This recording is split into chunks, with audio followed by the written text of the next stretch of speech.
салом ба ҳама тамошобинони канали Тафаккур ТВ, шуморо бори дигар ба ин шабака хушомадед мегӯям. Ростӣ мо хеле боз шуд ки дар шабака наворҳои худро нагузошта будем ва аз ин барои ҳар яке шумо ман аз ҳаматон бахшиш мепурсам. Ва инак биёед шурӯъ мекунам аз суҳбат дар бораи он навори охирине ки мо дар шабака гузошта будем, яъне ин таҷрибаи иҷтимоие ки мо гузошта будем оиди он аст. Масалан Мирсаид Али Ҳамадонӣ соли чандта валд ки дар ҳамҷа дайсаги агар будани ҳами даст вахил. Қатид нестим ба худо популяр. Не саволош аввал ясма ҳама осонанд. Як юрист бу, ду қаҳрамон бу. қаҳрамон хай худои вазифаш нест. Ин титлша. Бо як дигар. Шоир будам. Тамом ашмой. Не. Давом бош. Қариб 2 сол пеш аз ин мо як наворе омода карда будем, яъне як таҷрибаи иҷтимоие карда будем. Дар он вақт ростӣ мо ба наворгириро шурӯъ карда будем, яъне таҷрибаи нав барои мо буд ва хостем бибинем ки чӣ гуна мешавад ва як кӯшише кардем то ин ки як навор, як таҷрибаи иҷтимоие бигузаронем. Хулоси он ки мо таҷрибаро гузарондем ва каме ҳам бошад ба навор гирифтем ва муддати тӯлонӣ ман интизор будам ва намехостам онро ба шабакаамон монам, аммо як рӯз хостам онро ба шабака гузорам дар ниҳоят. Хуб, рӯзи 14 январ буд, тақрибан мо наворро ба шабакаи Тафаккур ТВ гузошта будем ва ниҳоятан хеле як воқеа аҷибе рух дод, бовар кунед. Аввал дар аввали 2 ҳафта навор он қадар на тамошобин ва на он қадар тамошобинони зиёд онро диданд, яъне ки наворро зиёд нафарон надида буданд. Тақрибан 100-200 нафар буд. Аммо рӯйдоди аҷибе дар 28-уми ҳамон моҳ, яъне 28-уми январ рух дод ки якбора навори мо паҳн гашт ва дар як муддати кӯтоҳ, дар қариб муддати 2 ҳафта наворро зиёда аз 50,000 бор тамошо карданд. Ва ҳангоме ки ман инро дар шабакаи худ дидам, хело дар ҳайрат офтодам ки чӣ гуна шуд ки ин тавр шуд. Хуб, ба ҳамин хотир ман хостам як наворе кунам. Аввал пайгирӣ мекардам то ин ки чӣ рух медиҳад, мардум чӣ мегӯянд ва ниҳоят интизор шудам. Дар айни ҳол наворро зиёда аз 100,000 маротиба дидаанд ва дар зери навор хело назарҳо зиёд шуданд, қариб ки 500 назар, яъне 500 комментария шуд ва наворро аз тамошобиноне ки лайк гузоштаанд 76 қариб фисади одамон он наворро писанд монданд, яъне лайк, ва боқӣ бошад дислайк монданд. Ба ин ҳам ҳеҷ мушкиле надорад ва дар фақат мехостам оиди он назарҳое ки баъзе нафарон навиштаанд ё коммент кардаанд фикраи худро баён кунам. зиёдаҳо навистаанд ки аввал суҳбат карданро ёд гиред ё ин ки шумо дигар кор надоред, мақсад равед ягон кори дигар машғул шавед ва зиёде аз дигарон навистанд ки оиди он ки мақсад шумо худ пул доред ё пулҳои худро нишон медиҳед ва баъзеҳо навистанд ки аз оне ки пулро ба он нафаро медиҳед, хубтараш онро бурда ба ягон ҷо хайр кунед. хулас ки ва зиёд буданд назарҳо. Дар ҳамаи онҳоро қариб мо дар зери навор хондем ва албатта дашномҳо низ буданд, онҳоро мо лағв кардем аз шабака. хуб, одамони бекор зиёданд. Ба он нафароне ки дашном мекунанд мо кордор нестем, аммо ба он нафароне ки пешниҳодҳои хуб кардаанд, ба мо каме маслиҳат доданд. Албатта он дар таҷрибаи мо аввалин бор буд. Шояд дар навор зиёд хандидем, шояд каме худро мисли он, яъне мисли изокашидагӣ бар ин ҳис кардем.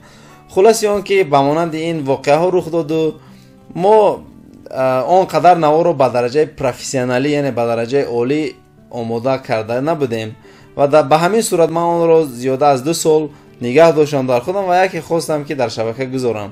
мутаассифона бисёре аз он нафароне ки фақат ҳамин наворро аввалашро дида дарҳол назар ё комменти худро навиштаанд, ба онҳо гуфтаниям ки пеш аз он ки ҳамон назарро менавистанд, хубтар мешуд ки як бор ба шабакаи мо дохил шуда дигар наворҳои моро медиданд, аз он ҷумла ин наворҳоро.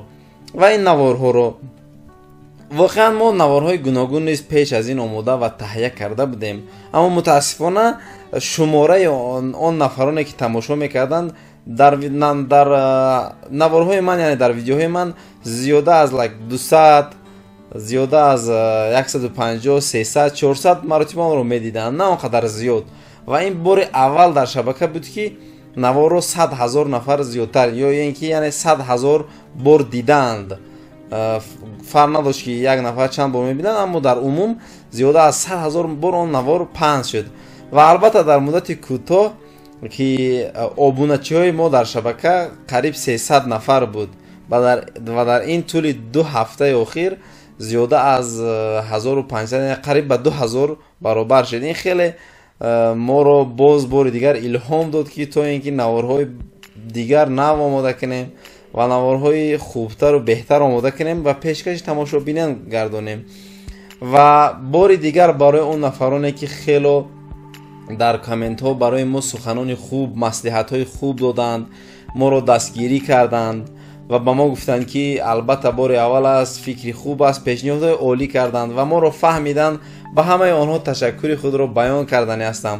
барои он нафароне ки ҳар гуна назарҳои ҳархела навиштанд, ҳар гуна комментҳои пасту баланд навиштанд, хоҳиш мекардам ки як маротиба дохил шавед ва шабакаи моро бинед, наворҳое ки дар он шабака ҳаст, яъне бинед дигар наворҳои моро ки омода кардаем, бинед хуб наворҳои омода кардаамон бо забони тоҷикӣ тарҷума шуда ва баъзе наворҳои илмӣ. хуб ин низ дар шабакаи мо буд, аммо мутаассифона хеле онҳоро кам тамошо кардаанд. ва аммо ин наворро дидам, наворе ки мо 2 сол пеш яъне таҷриба надоштем ва хостем як таҷрибаи иҷтимоие кунем, хеле назарҳои мухталиф, назарҳои гуногун ва ин ҳам сабаб шуд ки мо боз як илҳоми нав гирем ва наворҳои нав омода кунем. ин буд қисмати якуми навор. мехостам дар бораи ин хостам ки каме суҳбат кунам ба шумо ва фикрамро гӯям ки чунин буд ва ҳатман он чизҳое ки шумо пешниҳод кардед, бисёре аз шумо тамошобини азиз мо ба инобат мегирем ва кӯшиш мекунем то ин ки ислоҳ шавем. дуюмин чизе ки мехостам бигӯям ин оиди як лоиҳаи нав аст ва мехостам фикри шуморо низ дар ин бора бифаҳмам. ман мехоҳам дар ҳамин шабакаи худам оиди аудио китоб, яъне ки китобҳоро сабт кунам, яъне хониши китобҳоро боб ба боб ё қисм ба қисм онҳоро хонда ба мисли аудио омода карда ва пешкаши бисёри мухлисоне ки мехоҳанд яъне ки китобро гӯш кунанд онҳо гардонам. агар оиди ҳамин лоиҳаи ман ягон назар ё ягон пешниҳоде доред, ҳатман метавонед дар коммент нависед ва ҳатман метавонед ки ё ин ки ба почтаи мо нависед ё ин ки ба худи мо нависед. мехостам фикраи шуморо оиди ин лоиҳа бифаҳмам. албатта мо лоиҳаи шарҳи китобро низ дорем, аммо мутаассифона барои мо каме мушкил шуда истодааст омода кардани наворҳо ва беҳтар аст яъне ки аудио дар ҷиҳати сабтӣ барои мо хубтар аст пешниҳод кардан, аммо он лоиҳаро мо ҳеҷ вақт қатъ намекунем, кӯшиш мекунем ки омода кунем лоиҳаи шарҳи китобҳоро низ ва дар як вақт мехоҳем инчунин лоиҳаи аудиокитобро яъне ки китобҳоро ба таври сабт омода карда пешниҳоди шумо тамошобинони азиз гардонем. агар оиди инҳо назаре дошта бошед, метавонед ба мо бинависед. ташаккури зиёд барои тамошо, ташаккури зиёд барои дастгирӣ. агар ки ба шумо писанд бошад, ҳатман лайкро фаромӯш накунед. агар обуна нашуда бошед, ба шабакаи мо обуна шавед. то наворҳои оянда дар паноҳи худо бошед.